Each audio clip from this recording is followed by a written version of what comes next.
Alors, on parlait hier de parcours en dents de scie, et ben c'est encore le cas aujourd'hui, avec un CAC 40 qui a zigzagué toute la journée pour finir par ne pas choisir et clôturer presque à l'équilibre à plus 0,08% vers les 7954 points et 2,7 milliards d'euros échangés, des volumes qui sont donc moins fournis qu'en fin de semaine dernière outre-Atlantique.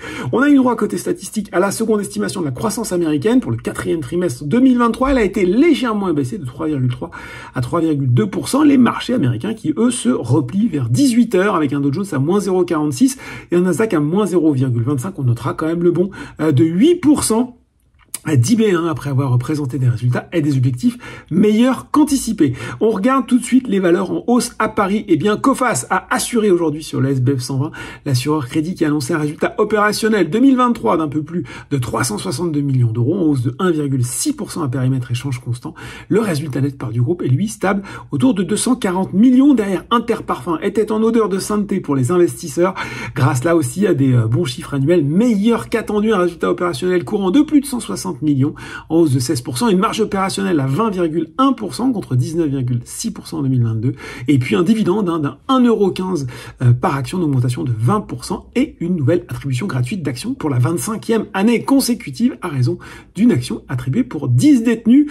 Atos s'apprécie également alors qu'il annonce ce à quoi presque tout le monde s'attendait désormais, la fin des négociations exclusives entamées avec la société de Daniel Kretinsky pour la cession de sa branche Tech Foundation sur le CAC 47.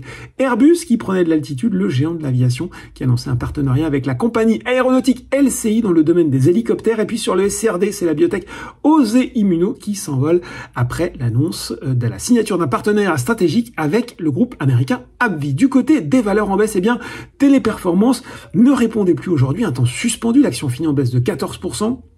Elle a lâché jusqu'à 28% à mi-séance. Alors, le groupe a communiqué, il a expliqué que ce fort mouvement sur le titre avait été causé par, je cite, une action de communication en provenance d'un acteur du secteur financier qui annonçait, là aussi, je cite, une automatisation élevée de ses processus dans le domaine de la relation client.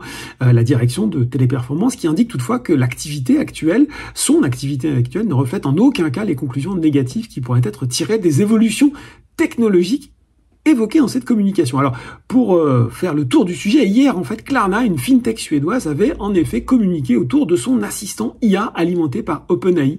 Et elle expliquait que cet assistant avait cumulé 2,3 millions de conversations en l'espace d'un mois, soit les 2/3 des discussions du service client de Klarna. Et puis, elle expliquait que cet outil réalisait le travail de 700 agents à temps plein avec le même score de satisfaction client que les agents humains. Voilà, en tout cas, les investisseurs ont une lecture défavorable pour l'action de Téléperformance de cette communication, d'où la rectification, ou en tout cas les précisions apportées par la direction du groupe. Enfin, séance compliquée aussi pour Worldline, le spécialiste des paiements, qui a fait état d'une hausse de 6% de son chiffre d'affaires annuel, indiquant toutefois que le résultat net part du groupe avait reculé en raison d'une dépréciation pour écart d'acquisition d'une valeur de 1,15 milliard d'euros liée à ses activités de service aux commerçants. Et puis sur le SRD, Casino, c'est des 21,8%.